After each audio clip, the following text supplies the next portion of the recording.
Bagaimana caranya? Kata Buya, wa dzalika bi idamatil isyghali bi dzikrih, yaitu dengan cara senantiasa berzikir kepada Allah, wa tawajjuhi bid du'a ilaihi fi kulli hal, dengan senantiasa tawajjuh kepada Allah dengan doa, memohon kepada Allah fi kulli hal, di setiap saat.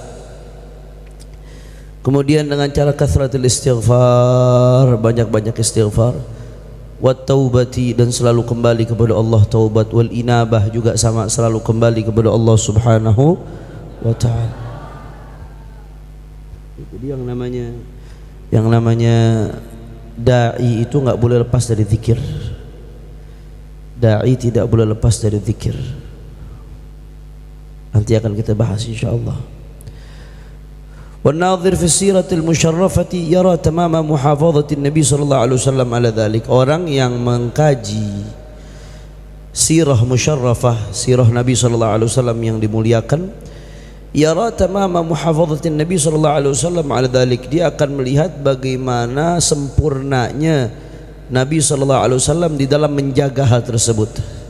Tamama muhafadhatin Nabi ala dhalik, Nabi selalu menjaga zikir, Nabi enggak pernah lepas dari zikir.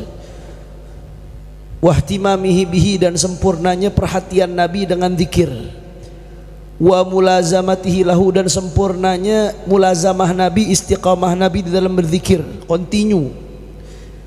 Ma'at targhib fihi wal hathi alaih, dan Nabi selalu memotivasi fihi untuk berzikir, wal hathi alaih, dan selalu mendorong untuk berzikir.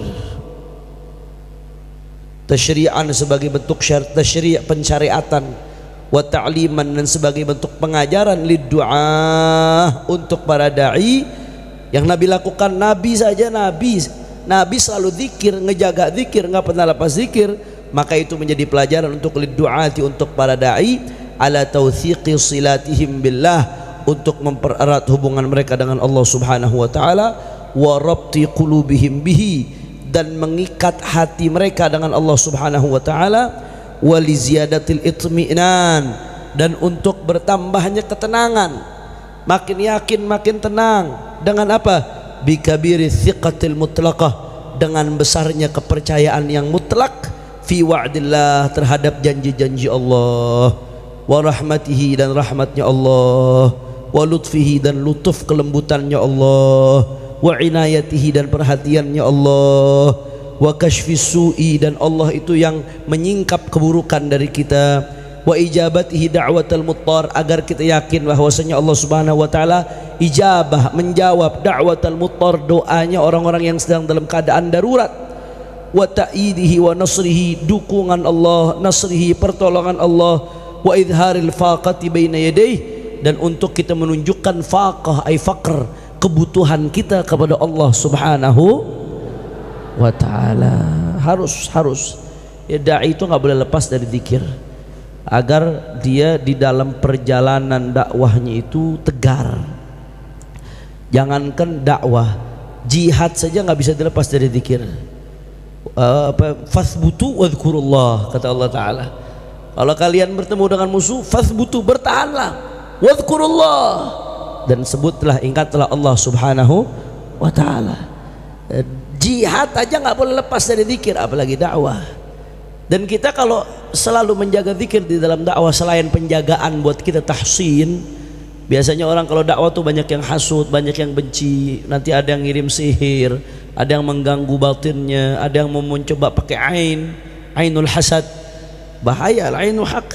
Nah, yang menjaga kita dari itu semua adalah zikir. Selain itu, kalau kita selalu zikir juga jadi mengingatkan kita, hakikat dakwah kita ini bukan buat harta, bukan buat jabatan, tapi selalu mengingatkan kita hakikat dakwah kita adalah untuk Allah. Itu fungsinya zikir. Nggak boleh dai, nggak boleh lepas dari zikir. Makanya kita lihat masyayikhuna Sayyidil Habib Segaf Baharun, itu dai luar biasa. Beliau itu termasuk orang yang pernah digigit di sininya pipinya oleh Abuya Sayyid Muhammad sampai berdarah. Kemudian sama Abuya dibilang, kamu nanti akan jadi dai. Dan betul, di antara putranya Abu Yahya Hasan Baharun yang dai adalah Syekhuna Habib Segaf Baharun. Itu lisannya masuk ke hati. Salah satunya barakah gigitannya Abu Yazid Muhammad bin Alwi al-Maliki radhiyallahu anhu arda. Nah, itu beliau sesibuk-sibuknya dakwah itu zikir khususnya dari qabla subuh sampai isyraq, itu nggak pernah dilepas. Sesibuk apapun, secapek apapun, selelah apapun, seletih apapun, tidak pernah ditinggalkan. Dari sebelum subuh sampai isyraq nggak pernah ditinggalkan ya ikhwan. Karena itu tadi, itu benteng kita ketika berdakwah. Dan kita dakwah kan tujuannya pengen ngajak orang kepada kebaikan. Bagaimana kita bisa ngajak orang kepada kebaikan kalau kita nggak minta kepada Allah pertolongan agar mereka dikasih hidayah? Permohonan kita kepada Allah itu ya zikir itu ya ikhwan. Nah, maka nggak boleh, dai nggak boleh lepas dari zikir. Nah ini Lora Abdullah Lahji sering nemenin guru beliau Al-Munsif Al-Habib Muhammad bin Shalih Al-Attas. Nah, mau dakwah kemanapun, keliling manapun, waktunya zikir ya zikir, waktunya baca ratib ya baca ratib. Nggak boleh ditinggal, nggak boleh lepas. La ilaha illallah. Habib Umar bin Hafid kalau kita lihat tuh, mau capek bagaimanapun, mau malamnya acara sampai jam berapapun, ya dari sebelum subuh sampai habis subuh tuh zikir nggak ditinggal. Tetap mau capek bagaimanapun. Nah, karena itu yang menguatkan ikatan batin kita dengan Allah. Jangan sampai kita ngajak orang kepada Allah terus kitanya menjauh dari Allah. Kalau kita nggak zikir kan kita berarti menjauh dari Allah. Jangan sampai kita dakwah ngajak orang ke jalan Allah tapi kita menjauh dari Allah. Bagaimana kita mau sukses? Jangan sampai dalam dakwah kita seperti lilin yang menerangi orang tapi membakar diri sendiri ya ikhwan. Rugi. Akhirnya orang bisa diterangi, dapat cahaya, tapi kita sendiri hancur, rugi nggak seperti itu? Itu perumpamaan salah satunya dai yang bukan hanya nggak ngamalkan ilmunya, tapi nggak zikir kepada Allah Subhanahu wa Ta'ala. La ilaha illallah. Kemudian di sini Abuya panjang lebar bahas tentang nanti fadilatul zikir. Saya nggak perlu jelaskan panjang lebar, antum semua bisa baca di Al-Adhkar An-Nawawiyah dan bisa baca. Tapi memang sebelum nanti kita bahas insyaallah. Walaqad tahaddatsa al-Qur'an fi ayatin jammah. Al-Qur'an telah berbicara di banyak ayat. Wa amtala'at kutubus sunnah bil ahadits sahihati tsabitah, dan telah terpenuhi kitab-kitab hadis, kitab-kitab sunnah bil ahadits sahihati tsabitah, dengan hadis-hadis yang sahih yang tetap dari Rasulullah sallallahu alaihi wasallam.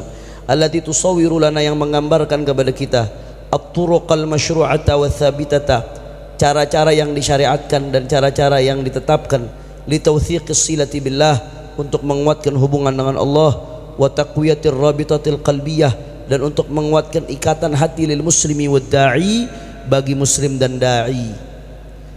Wa tabayyana wa tubayyinu allati tubayyinu, ataf ke tusawwiru. وتبين أن ملاحظة هذا المقصود من أعظم المواد والأصول التي ينبغي أن يضعها الداعي في منهجه.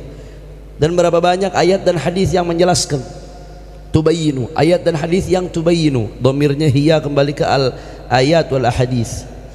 Tubayyinu anna mulahadzata hadzal maqsud, bahwasanya memperhatikan tujuan ini itu min a'zamil mawad, termasuk materi yang paling besar, wal usul, dan pondasi yang paling besar, allati yanbaghi, yang seyogyanya an yadha'aha ad-da'i fi manhajih, seyogyanya diletakkan oleh seorang dai fi manhajihi, di dalam metode berdakwahnya.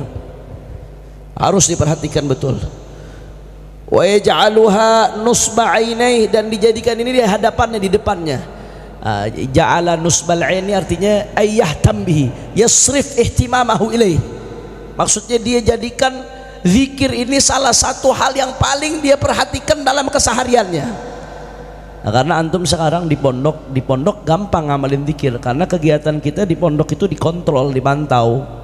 Kita harus pantau dengan kegiatan pondok, dipantau. Harus, kalau ngelanggar ada hukumannya nggak? Ada hukuman, ada aturan, ada schedule, ada agenda. Mau istiqomah zikir gampang, di pondok istiqomah zikir tuh gampang. Makanya kalau orang udah di pondok masih nggak bisa istiqomah zikir tuh bagaimana di luar nantinya. Nah, di pondok istiqomah zikir itu gampang karena kita dipantau, jadwal kita tertib. Tapi yang sulit nanti kalau sudah keluar. Begitu mulai aktif dakwah, aktif ceramah ke sana sini, aktif ngajar ke sana sini, itu mau zikir susah betul untuk istiqomah. Di sini tantangannya. Nah, jangan sampai kita lalai pengen ngajak orang ke jalan Allah, kitanya malah jauh dari Allah Subhanahu wa taala. Maka apa yang diajarkan di pesantren ini, pembiasaan diri untuk kita zikir, enggak lepas dari zikir, itu harus jadi bekal modal kita, pola hidup kita. Pesantren ini, yang aturan di pondok ini bukan sekedar aturan, tapi aturan yang ada di pondok ini adalah pola hidup yang kita dibiasakan agar begitu kita nanti mengarungi hidup yang sesungguhnya, itulah pola hidup kita.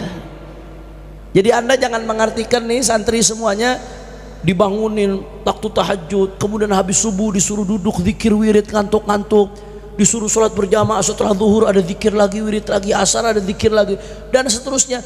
Jangan diartikan itu sebagai keterpaksaan, bukan. Itu kamu lagi dibentuk pola hidupnya, sehingga kalau kamu sudah dibiasakan seperti itu, begitu kamu lulus, pola hidup kamu ya seperti itu, pola hidup yang Allah ridhai, yang bisa membawa keberkahan bagi hidup kita. Kira-kira jelas atau tidak? La ilaha illallah. Maka itu yang bagi an yaj'alaha nusba'aini. Seyogyanya seorang dai menjadikan zikir itu sebagai nusba'aini, perhatiannya. Nusba'aini itu perhatiannya, di depan mata, maksudnya perhatiannya. Kenapa? Li'anna dzalika, karena hal tersebut huwa manhajul qudwatil hasanah, itu adalah metode qudwatul hasanah, teladan yang baik, alladzi sara alaihi khulafa'uhul muslihun, yang berjalan di atas metode tersebut khulafa'uhu, para penerus-penerusnya sallallahu alaihi wasallam, penerus Nabi sallallahu alaihi wasallam, al-muslihun, yang selalu memperbaiki keadaan, as-sabiqun, yang telah mendahului kita, alladzina ja'u min ba'dih, yang mana mereka datang setelah Rasulullah sallallahu alaihi wa alihi wasallam.